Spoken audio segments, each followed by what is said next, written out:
north east India ফেষ্টিভেলৰ লগত অসম চৰকাৰৰ কোনবিলাক মানুহ জড়িত হৈ আছে কাৰ নেতৃত্বত এই অনুষ্ঠানটো ইমান দিন চলি আছে কেৱল শ্যামকানু মহন্ত তেওঁ অকলেতো কোনো কাৰণতে এটা ফেষ্টিভেল আসলে চলাই যাব নোৱাৰে তেওঁৰ লগততো কোনোবাই নহয় কোনোবাই থাকিব লাগিব আৰু আগৰ যিবিলাক আপোনাৰ নৰ্থ ইষ্ট ইণ্ডিয়া ফেষ্টিভেলৰ আপোনালোকে যদি ফটোবিলাক চাই তেতিয়া দেখিব যে অসমৰ মুখ্যমন্ত্ৰীৰ পৰা আৰম্ভ কৰি অসম মন্ত্ৰীসভাৰ বিভিন্ন কেবিনেট মন্ত্ৰী সেই অনুষ্ঠানলৈ যায় গৰে ডেফিনেটলি সেই মানুহবিলাকেও তদন্ত প্ৰক্ৰিয়াবিলাকলৈ আহিব লাগে এবাৰ এটা সাংঘাতিক ঘটনা ঘটিছে যোৱাকালি অতুল বৰা এগৰাকী কেবিনেট মন্ত্ৰী অতুল বৰাই যোৱাকালি কৈছে যে এইবাৰ নৰ্থ ইষ্ট ফেষ্টিভেলৰ কাৰণে তেওঁ আসলতে কোনো ধৰণৰ আৰ্থিক বৰঙণি তেওঁৰ ডিপাৰ্টমেণ্টৰ পৰা দিয়া নাই মানে এইবাৰ জুবিন দাৰ মৃত্যু হ'ল সেইকাৰণে দিয়া নাই বুলি কৈছে আগতে ধাৰাবাহিকভাৱে অসম চৰকাৰৰ পৰা ফাণ্ডিং কৰি থকা হৈছিল অকস্মাতে এইবাৰ জুবিন দাৰ মৃত্যু হোৱাৰ কাৰণে কেনেকৈ ফাণ্ডিংটো বন্ধ হৈ গ'ল নাইকিয়া মানে সেই কাৰণে এছআইটি তদন্ত মানে এছআইটি তদন্তৰ জৰিয়তে অসম চৰকাৰে যদি কেনেবাকে ফাণ্ডিংও কৰিছিল নৰ্থ ইষ্ট ফেষ্টিভেল পাতিবৰ কাৰণে ফেষ্টিভেল মহন্তক যদি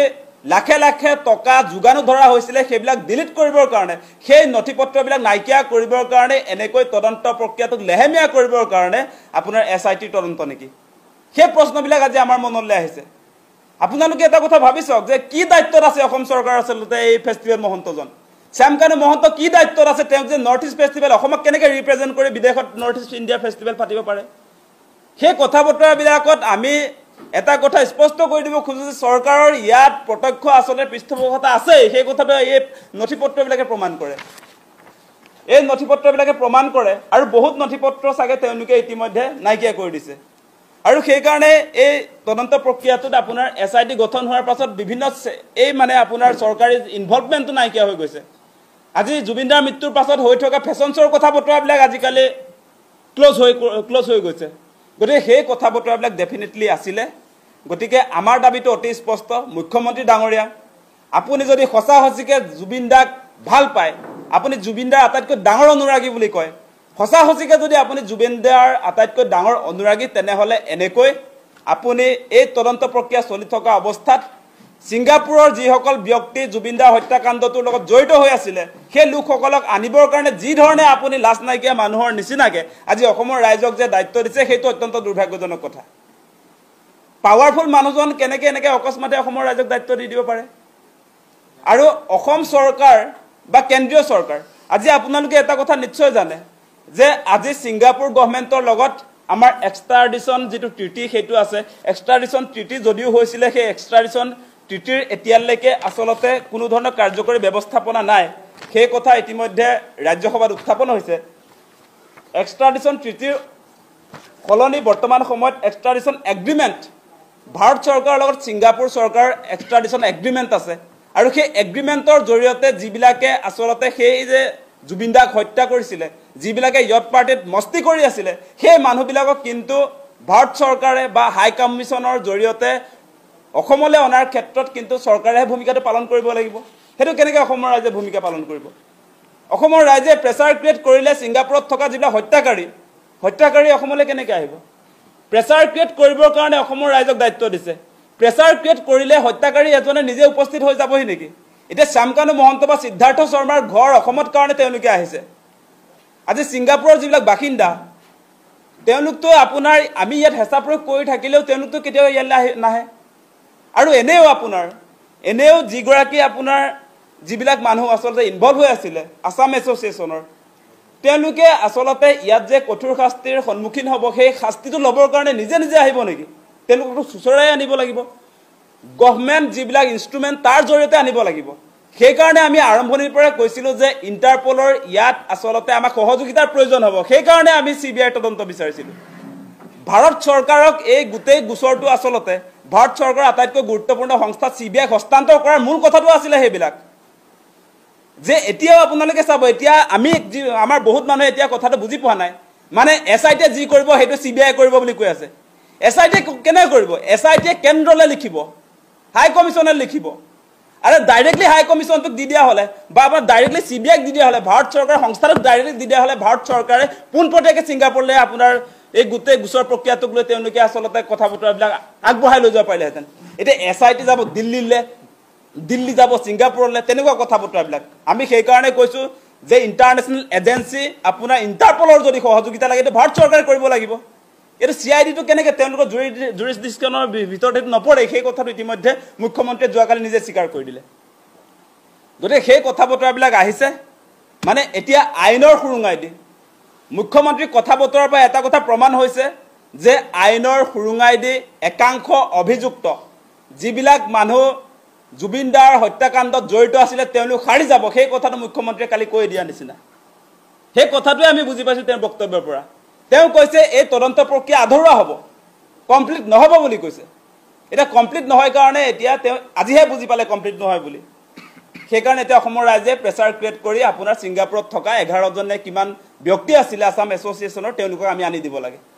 মুখ্যমন্ত্ৰী লাজ থাকিব লাগিছিল আসলতে মুখ্যমন্ত্ৰী লাজ পাব লাগিছিল ভাৰতৰ আটাইতকৈ প্ৰভাৱশালী মানুহ বুলি কয় ডাইনামিক মুখ্যমন্ত্ৰী বুলি কয় সেই মানুহজনে এতিয়া অসমৰ ৰাইজলৈ ঠেলি দিছে এতিয়া জুবিন দাক ন্যায় দিবৰ কাৰণে গতিকে এই কথাটো যে মুখ্যমন্ত্ৰীয়ে যোৱাকালি ক'লে যে ৰাইজে যে ন্যায় দিবৰ কাৰণে জুবিন দাক ন্যায় দিবৰ কাৰণে আসলতে ছিংগাপুৰত থকা অভিযুক্তবিলাকক হেঁচা প্ৰয়োগ কৰি অসমলৈ আনিব লাগে বুলি যে ক'লে সেই কথাটো কোৱাৰ কাৰণে মুখ্যমন্ত্ৰীয়ে আজিৰ দিনটোত আসলে পদত্যাগ কৰিব লাগে তেওঁ আজি যে 14 দিন যে পাৰ কৰাই দিলে 14 দিন পাৰ কৰাৰ পাছত এতিয়া যে ৰাইজলৈ এৰি দিলে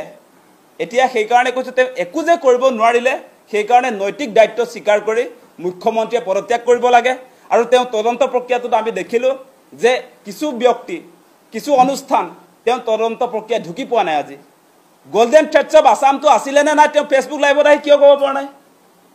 আজি গোল্ডেন থ্ৰেডছ অফ আসামৰ যিটো ফেশ্বন শ্ব' চলি আছিলে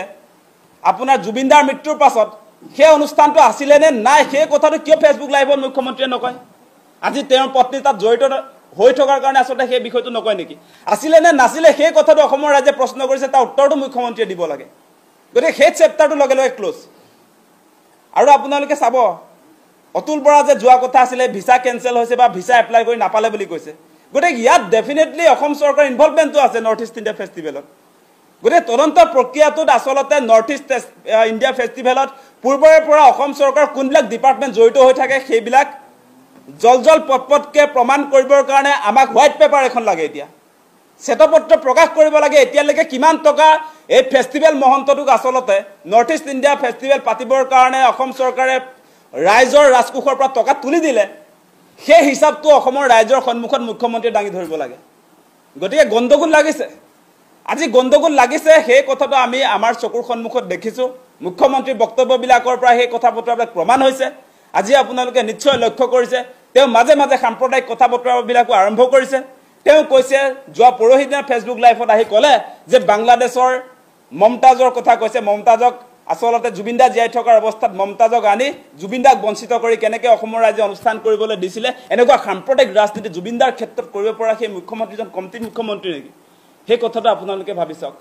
জুবিন দাৰ অনুষ্ঠানৰ অভাৱ নাছিলে জুবিন দাই প্ৰতিদিনে অনুষ্ঠান 2-3টাকৈ পায় পাৰ নাইট তেওঁক জিৰণিৰহে প্ৰয়োজন আছিলে জুবিন দাক জিৰণিৰ প্ৰয়োজন আছিলে মুখ্যমন্ত্ৰীয়ে যিটো কথা কৈছে জুবিন দাক আসলতে অসমৰ মানুহে হিয়াৰ আমঠু বুলি কয় জুবিন দাক প্ৰাণৰ স্পন্দন বুলি কয় জুবিন দাৰ কাৰণে অসমৰ ৰাইজে কিমান অনুষ্ঠান পাতিছে বা সেই কথা বতৰাবিলাক জুবিন দাই নিজেও দেখোন আপোনাৰ অনুষ্ঠানবিলাক কৈ থৈ যায় গতিকে এনে ব্লেকমেইল কৰিবৰ কাৰণে ইয়াত মমতাজক আনি আপোনালোকে কেনেকৈ জুবিনক বঞ্চিত কৰিলে সেই কথা বতৰাবিলাক মুখ্যমন্ত্ৰী গৰাকীয়ে সাম্প্ৰদায়িক ৰাজনীতি কৰিবৰ কাৰণে জুবিন দাই যি বিষয়টো আসলতে খুব বিৰোধিতা কৰিছিলে জুবিন দাই নিজে কৈছিলে তেওঁৰ কোনো জাতি নাই ধৰ্ম নাই তেওঁ মুক্ত সেই কথা বতৰাবিলাক যে কৈছিলে সেই কথা বতৰাবিলাক কোৱা মানুহজনক আসলতে চৰমভাৱে তেওঁ এই যে সাম্প্ৰদায়িক ৰাজনীতি কৰি অন্যায় কৰিছে সেই কথা বতৰাবিলাক আছে আৰু এটা বিষয় মোৰ ক'বলগীয়া আছিলে ৰোজে আৰু দুটামান কথা ক'ব আৰু মূল কথাটো আপোনালোকক কৈছোৱে যে আমাক জুবিন দাৰ ক্ষেত্ৰত কোনো কাৰণতে যাতে যিবিলাক অপৰাধী ইনভলভ হৈছিলে এজন ব্যক্তিও যাতে সাৰি নাযায় তাৰ কাৰণে কঠোৰৰ পৰা কঠোৰ শাস্তি প্ৰদান কৰিবৰ কাৰণে আমি দাবী উত্থাপন কৰিছোঁ এতিয়া বিভিন্নজনে কৈছে শেখৰজ্যোতি বিশেষকৈ শেখৰজ্যোতি গোস্বামীয়ে কৈছে যে জুবিন দাক বিষপান কৰোৱা হৈছিলে যদিহে সঁচা সঁচিকে জুবিন দাক বিষপান কৰোৱা হৈছিলে তেতিয়াহ'লে সেই যিবিলাকে বিষপান কৰোৱা কাৰ্যসূচীত উপস্থিত আছিলে সেই সকলোৰে আসলতে শাস্তিটো আমি ভাবোঁ মৃত্যুদণ্ড হ'ব লাগে